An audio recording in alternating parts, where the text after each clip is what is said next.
Hare Krishna, welcome to Ved Sarthi. Today we are going to present to you brief overview of chapters 13 to 18 of Bhagavad Gita. We had earlier learned this breakup of the chapters of the Bhagavad Gita. Chapter 1 to 6 Karma Yoga, chapter 7 to 12 Bhakti Yoga.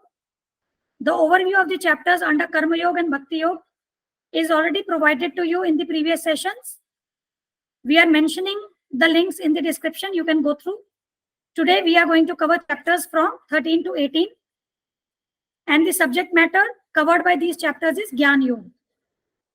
In chapter 7 to 12, Krishna described about Bhakti Yoga. And after describing the Bhakti Yoga, Krishna now describes the Gyan Yoga in the last 6 chapters of the Bhagavad Gita. That is chapter 13 to 18. Chapter 13, Nature, the Enjoyer and Consciousness. Here, answering to Arjun's inquiry, Krishna explains 6 topics. Kshetra, that means the field of activity or body. Kshetragya means knowers of the body, that is soul and Krishna. Gyanam, the process of acquiring knowledge and 20 elements of knowledge. Gyayam, objects of knowledge, that is soul and super soul. Prakriti, the material nature. And Purush, Jeev and the Lord. And further vision of knowledge, Gyan Chakshu, is explained. That is the true seer's vision of Jeev, Prakriti and Paramatma. How a true seer views the Jeev, Prakriti and Paramatma. Chapter 14, the 3 modes of material nature. The Supreme Lord impregnates the Jeevs into the womb of Prakriti that consists of the 3 material modes. So this material nature comprises of 3 modes. Mode of goodness, mode of passion and mode of ignorance. And there is always a competition that exists among these modes. And one of them becomes prominent and influences Jeev's action. And accordingly, based on the actions, destination is there. Okay. Then Krishna explains how one can become Gunatit. Gunatit means transcending the 3 modes. Krishna answers 3 questions about transcending the 3 modes. Gunatit. The symptoms of a person who has transcended the 3 modes, that is symptoms of Gunatit. Then behavior of Gunatit. How a person, who has transcended the 3 modes behaves. And the process of becoming Gunatit. So process basically is by pure bhakti, one can transcend the 3 modes of the material nature. So Krishna says that one can transcend the modes by bhakti. But for performing bhakti, one must be attached to Krishna. And how can one get attached to Krishna? When one becomes detached from this world, this material world. In chapter 15, the yoga of the Supreme Person, Krishna explains the process of detachment. So Krishna explains that this material world is like upside down banyan tree.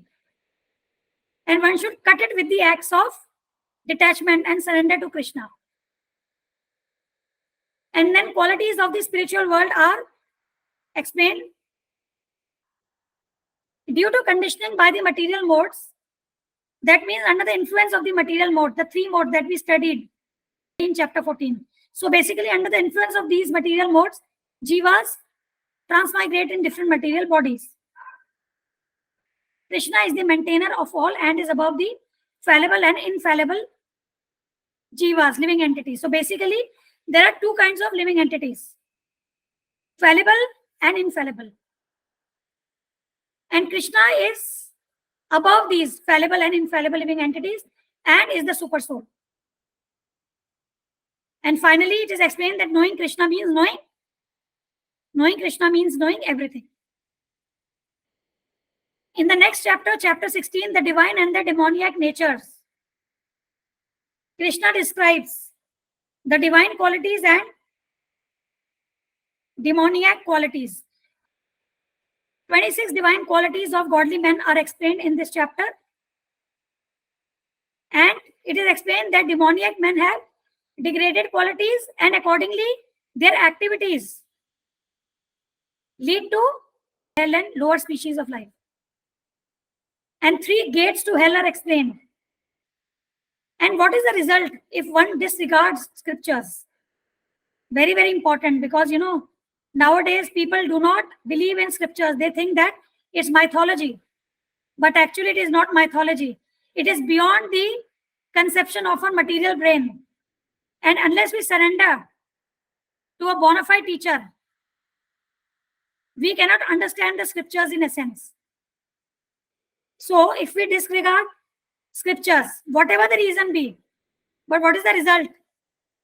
That is explained. And then it is explained that when we follow the scriptures, we become elevated. Okay.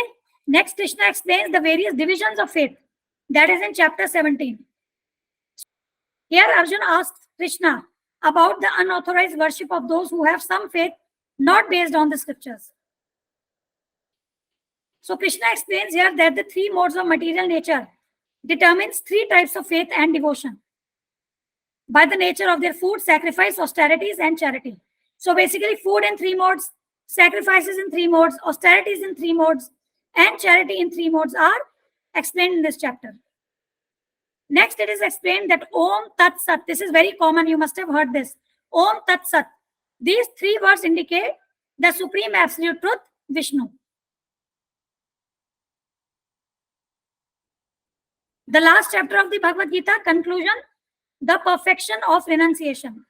So here Krishna explains to Arjuna renunciation, which means tyag, in 3 modes. Then the 5 factors of action. Adhishtanam, body, karta, doer. Karanam, that means senses. Then cheshta, effort. Devam, the super soul. Then 3 motivators of action are explained. Gyanam, knowledge. Geyam, object of knowledge. And parigyata, knower. 3 constituents of action. Karma, karanam. Karma means work. Karanam means instruments of work. That means senses. Karta, worker or doer. Then Krishna explains knowledge, work, worker, intelligence, determination, and happiness in 3 modes. The method of purification prescribed through the duties of Varnashram. Then Krishna explains confidential knowledge, that is Brahmabhut platform. More confidential knowledge, that is surrendering to super soul. And the most confidential knowledge, that is surrendering to Krishna. The essence of Bhagavad Gita, devotion to Krishna, is explained. And the conclusion of Bhagavad Gita, surrender to Krishna. Sarva dharman parityajya, mam ekam sharanam vraja. So surrender to Krishna. Then glories of studying and teaching Bhagavad Gita. Then realizations of Arjuna, that Arjuna says that his illusion is gone. That his illusion is gone and he is ready to follow Krishna's instructions. Finally, realizations of Sanjay. Sanjay confirmed to Dhritarashtra that victory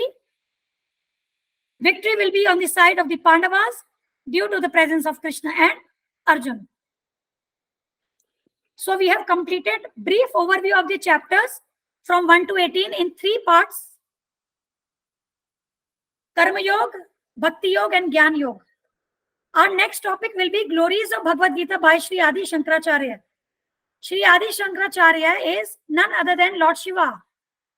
And he has glorified Bhagavad Gita in very beautiful manner. So we are going to share the glories of Bhagavad Gita in the next video. And then we will start understanding the Bhagavad Gita shlok by shlok, starting from chapter 1, verse 1. We close the session for today. The videos that we are presenting to you are dedicated to our Guru Maharaj, His Divine Grace A.C. Bhaktivedanta Swami Thakur, Srila Prabhupada. Srila Prabhupada ki Jai. Thank you. Hare Krishna.